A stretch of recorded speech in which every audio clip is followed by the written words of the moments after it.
Today, I would like to talk to you about America's longest war. However, this isn't a war with soldiers or bombs. It is the war on drugs. This is an issue brought up heavily in the hit Netflix series Orange is the New Black. In 1971, Richard Nixon declared the war on drugs. Nixon believed that by decreasing the supply of drugs, it would decrease the demand. However, all this did was increase the price. This strategy didn't take into account the fact that people who are addicted to drugs don't care how high the prices are. They will even spend their last dime in order to get another high. Also, another unintended consequence of this is that it increased motivation for drug dealers. This is because the increase in price meant an increase in profits. Next, let's talk about another unintended consequence of the war on drugs. This is the overpopulation of the prison system.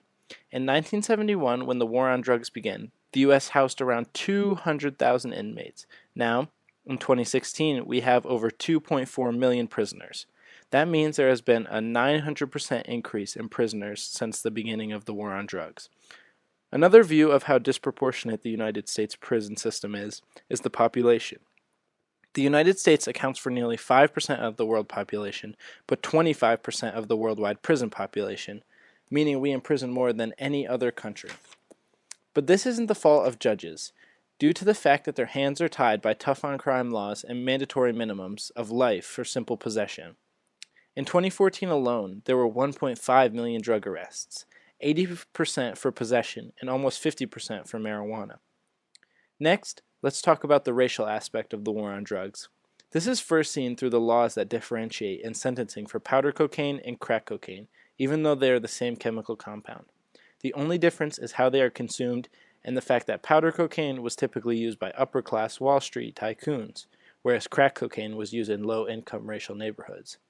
Also, it is evident that there are much higher rates of incarceration in black and Latino neighborhoods than white neighborhoods, even though drug use tends to be at equal rates.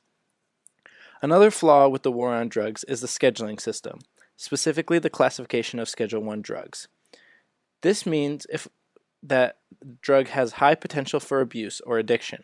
The drug has no medical use and there is a clear lack of safety within using the drug. Some drugs classified as Schedule I include heroin, MDMA, marijuana, LSD, and GHB, even though there is clear evidence that certain drugs don't belong on this list. First, let's talk about MDMA. Recent studies have made it clear that MDMA psychotherapy is an effective treatment for veterans suffering PTSD, boasting an 83% success rate, whereas the next best treatment yields an under 40% success rate. Another drug that studies have shown to have clear health benefits is marijuana. Marijuana has been proven to help with many illnesses. One in particular is the treatment of seizures. This is a picture of Charlotte Fiji, who at the age of 3 was having 300 seizures per week. However, after being treated with marijuana, she is now a normal girl whose seizures are limited to 1 or 2 a month while she is sleeping. The last thing I would like to discuss is the cost of the war on drugs.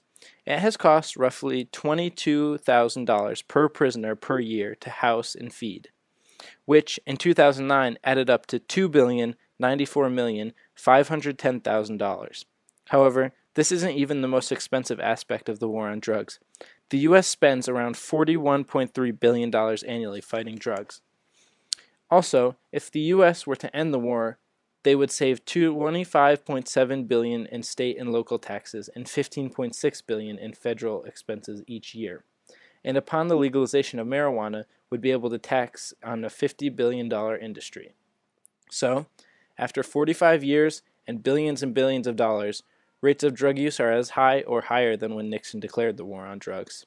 And according to a national survey of teens, it's easier for them to get marijuana than a beer. This is why I believe it is time for America to write a peace treaty with drugs and look for an alternative solution.